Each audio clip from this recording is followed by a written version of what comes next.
The Behemoth subclass is a monster in the current meta.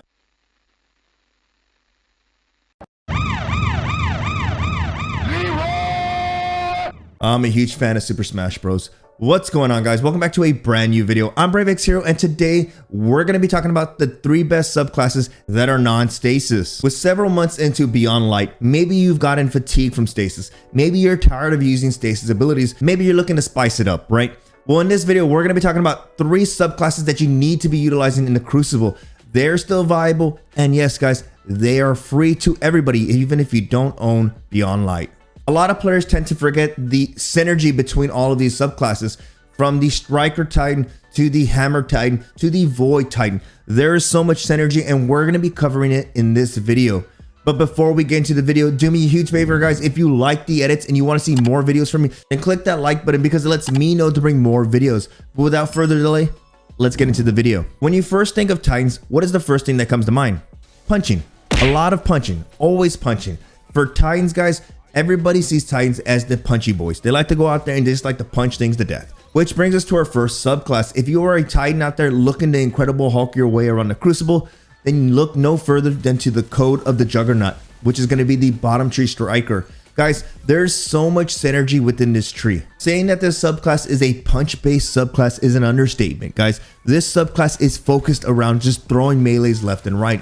Get into our first perk, we have Frontal Assault. Landing a fully charged melee grants you a 20% damage buff. Also, keep in mind that it reloads your weapons and gives you a weapon stability boost. Now, keeping that in mind, with a 20% damage buff and a weapon stability boost, I can only think of one weapon archetype that will benefit from this the most, which is going to be your high impact hand cannons, your 120 RPM hand cannons. With a 20% damage buff, 120 RPM hand cannons have the ability to 2 critical shots to the head without any other perks active. Keeping that in mind, you also have that weapon stability boost. And when it comes to high impact hand cannons, God knows we'd like the stability boost, guys. I'm telling you, synergy. Now, getting into our next perk, we have Knockout. Critically wounding an enemy or breaking their shield grants you extended melee range and increases your melee damage. Now let's bundle all this synergy together. If you're utilizing a high impact hand cannon, for the most part, if you land a critical shot while you're breaking your enemy's shields, right then and there, Knockout will be active, allowing you to have a further lunge on your melee without Syntheseps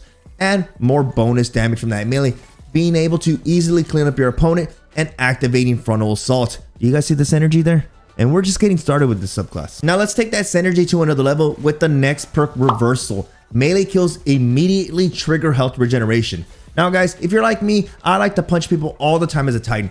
I feel it in my blood. I just want to go out there and punch something in the face. So easily landing a critical shot with a high impact hand cannon, activating Knockout, then cleaning up with Frontal Assault active, now having that percentage buff active, getting your life back. It's a lot of synergy, guys. A lot of synergy. Which brings us into the last perk, which is going to be Trample. Destroying enemies with Fist of Havoc extends its duration. Now, I'm sure I'm going to hear it in the comment section. Someone's going to be like, well, how does it fare against Stasis, Brave? Well, fairly well. Going up against Shadebinders and Behemoth Titans, you stand a pretty good chance. Now, there is an exception with the Hunter since they throw the commas and it freezes you. But if they only land 1 comma on you, you have the ability to break free since you are on your super. And you can easily dodge the Tornado by just lunging out of there with your melee ability. Now, keep in mind that Reversal does activate when you are in your super. So Trample will extend it. Reversal will get your life back. This is why Bottom Tree Striker, in my opinion, is still a monster in their current meta and in any playlist. If you're asking me what exotics I would pair with this, none other than the Dune Marchers themselves.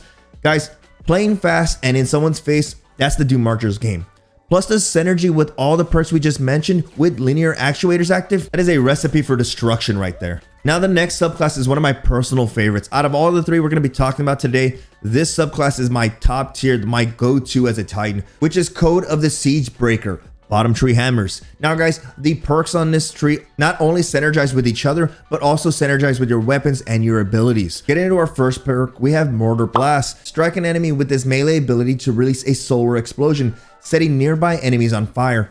Look, if you're like me, you're probably utilizing the Dune Marchers, which is one of the best exotics for this perk in general.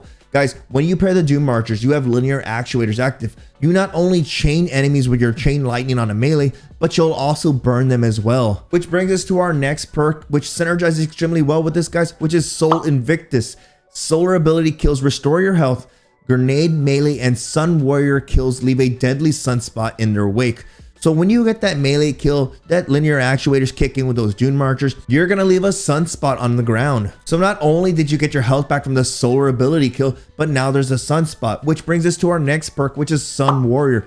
Passing through a sunspot causes your grenades and melee abilities to recharge faster, and your super lasts longer. While in your sunspot, your weapons have increased damage, which is great. Is if you drop a sunspot, you can at least stay in that sunspot and deal bonus damage. On top of that, you'll start recharging your grenades and your melee abilities. But let's not forget about the super. With the perk Endless Siege, hammers create a sunspot on impact. Even if you don't hit your enemy, you're gonna activate a sunspot on the ground. While standing in sunspots, you throw hammers faster. So not only does your super last longer when you're in a sunspot, while in your sunspot, you can actually throw hammers much quicker. Now, pairing this with exotics and weapons, I'm still gonna recommend you use a high impact hand cannon. This is gonna give you that bonus damage you need.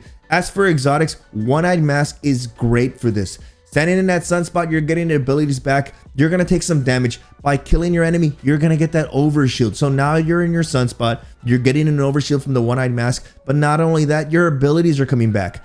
One other one I would combine with this is going to be the Dune Marchers. So you can combine the Dune Marchers with Mortar Blast. You're going to be burning people and electrifying them with the exotic perk of the Dune Marchers. One of the main reasons I like this super here is because it actually holds its own with not only stasis supers like the Behemoth and the Shadebinder, but it actually holds its own against all the other supers in the game, from Spectre Blades to Arcstrider to even Dawnblade Warlocks. Even though they're in the air, your hammers will do a massive amount of damage while they're in the air. If I had to rate this super, I'd give it about a 10 out of 10 for the amount of damage you can deal in the Crucible. Now, moving into our last subclass, this one right here is one of my personal favorites. And the only reason for that is because you can use it in any game mode. It doesn't matter if you're in Trials, if you're in Rumble, or just hanging out in Control with your friends.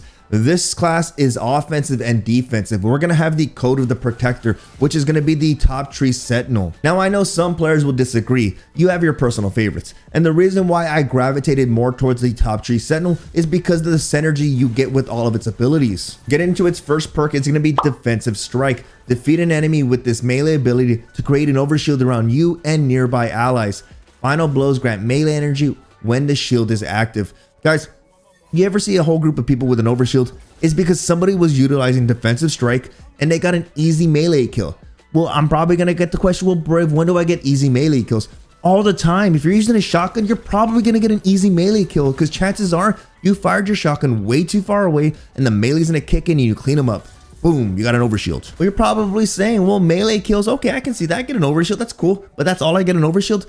No, with the next perk, guys, which is going to be Rallying Force, which melee kills restore health for you and your allies. So not only did you get an overshield for you and your allies, but you're also restoring your health. You're at max, baby. You're maxed out. You're ready to go. Now the last perk is going to be Turn the Tide.